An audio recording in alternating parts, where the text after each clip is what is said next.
Welcome to delicious. আশা করি আপনারা ভালো আছেন।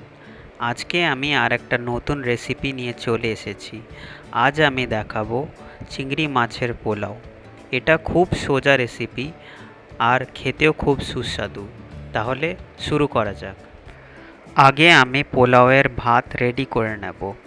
জলে 2 চা চামচ সাদা তেল দিয়ে দেব। তাতে গোটা মশলা দেব।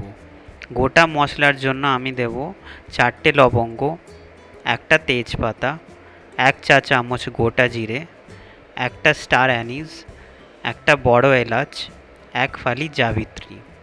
মশলা দিয়ে জলটা ফুটিয়ে নেব। জিরে ছাড়া বাকি গোটা মশলাগুলো শেষে আমি বার করে নেব। তাই আপনি পারলে একটা ছোট কাপড়ে মশলাগুলো পুঁটলি করে বেঁধে দিতে পারেন আর পুঁটলিটা জলে দিয়ে দিতে পারেন। সেটা করলে পরে গোটা মশলাগুলো বার করতে অসুবিধা হবে না। তবে পুঁটলিতে গোটা জিরে দেবেন না। ফুটন্ত জলে 4 কাপ বাসমতি চাল দিয়ে দেব। চালটা অর্ধেক সেদ্ধ করে নেব, যাকে বলে আল দেন্তে। বাকিটা চিংড়ি মাছের সঙ্গে সেদ্ধ হবে। পোলাওতে সাধারণত চাল একসঙ্গে সেদ্ধ হয়। সেটাতে চিন্তা থাকে যে চাল ঠিক মতো সেদ্ধ হয়েছে কিনা। এইভাবে বানালে সেই চিন্তা আর থাকে না, আর টেস্ট মেনটেন থাকে। পাশাপাশি চিংড়ি মাছটা ম্যারিনেট করে নেব। 500 গ্রাম চিংড়ি মাছ স্বাদ মতো নুন আর হলুদ গুঁড়ো দিয়ে মাখিয়ে নেব আর 15 মিনিট মতো ম্যারিনেট করে নেব। চালটা সেদ্ধ হয়ে গেলে তার থেকে জল ঝরিয়ে নেব আর একটা থালা ছড়িয়ে সেটা ঠান্ডা করতে দেব। একটা কড়াইতে সাদা তেল গরম করে নেব। সাদা তেলে 1 চামচ ঘি দেব। গরম হয়ে গেলে তাতে গোটা মশলা দেব। গোটা মশলায় পড়বে 4টে লবঙ্গ, 10টা কালো গোলমরিচ, 1 ইঞ্চি দারচিনি, 2টো ছোটো এলাচ, হাফ চা চামচ চিনি দেব। চিনি দিলে একটা মিষ্টি ভাব আসবে। আর সবচেয়ে গুরুত্বপূর্ণ জিনিস হলো চিনি ক্যারামেলাইজ হলে একটা লালচে কালার আসবে।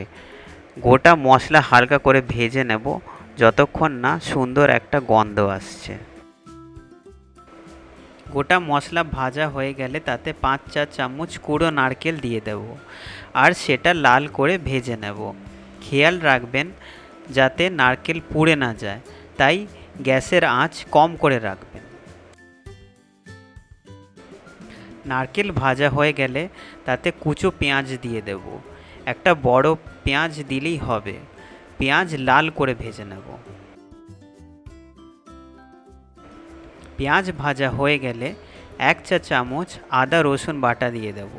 সেটা ভালো করে ভেজে নেব যতক্ষণ না কাঁচা গন্ধটা বেরিয়ে যাচ্ছে।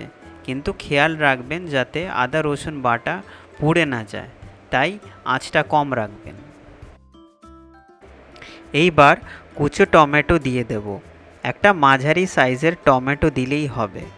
আর দেব হাফ চা চামচ হলুদ গুঁড়ো, 1 চা চামচ কাশ্মীরি লঙ্কা গুঁড়ো, হাফ চা চামচ জিরে গুঁড়ো, 1 চা চামচ ধনে গুঁড়ো আর 2 চা চামচ ধনে পাতার কুচনো ডাঁটি। খুব সামান্য লবণ দেব আর লঙ্কা গুঁড়ো স্বাদ মতো দেব। এটা ভালো করে ভেজে নেব যাতে টমেটোর কাঁচা গন্ধটা চলে যায়। এই পার্টটা খুব গুরুত্বপূর্ণ। টমেটো কাঁচা থাকলে পুরো রান্নাটা খারাপ হয়ে যাবে। তাই একটু সময় নিয়ে মিশ্রণটা ভালো করে ভেজে নেবেন। টমেটো ভাজা হয়ে গেলে তাতে কুচনো গাজর দিয়ে দেব এবং কিছুক্ষণ ভেজে নেব। একটা ছোট সাইজের গাজর দিলেই যথেষ্ট।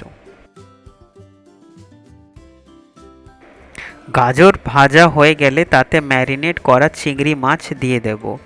মাছ রান্না হওয়া পর্যন্ত ভেজে নেব। মশলা শুকনো হয়ে গেলে সামান্য উষ্ণ গরম জল দিয়ে দিতে পারেন। হাফ কাপ নারকেলের দুধ দিয়ে দিতে পারেন। নারকেলের দুধ চিংড়ি মাছের সঙ্গে খুব ভালো মানাবে। তারপর কিছুক্ষণ রান্না করে নেব। এইবার রান্না করা চাল দিয়ে দেব। হাফ চা চামচ গরম মশলা দেব আর 1 চা চামচ ঘি দেব। দিয়ে ভালো করে মেশাবো।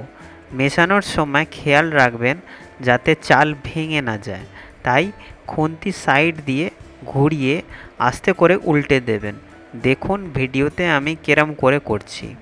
মিক্স করার পর কুচো ধনে পাতা ছড়িয়ে দেবেন। ব্যাস, রান্না এবার রেডি। গরম সার্ভ করবেন। বানিয়ে কমেন্টে জানাবেন কেরম লাগলো। রেসিপিটা ভালো লাগলে প্লিজ লাইক, শেয়ার আর সাবস্ক্রাইব করবেন। আবার দেখা হবে পরের ভিডিওতে। ভালো থাকবেন। শেষ পর্যন্ত দেখার জন্য খুব ধন্যবাদ।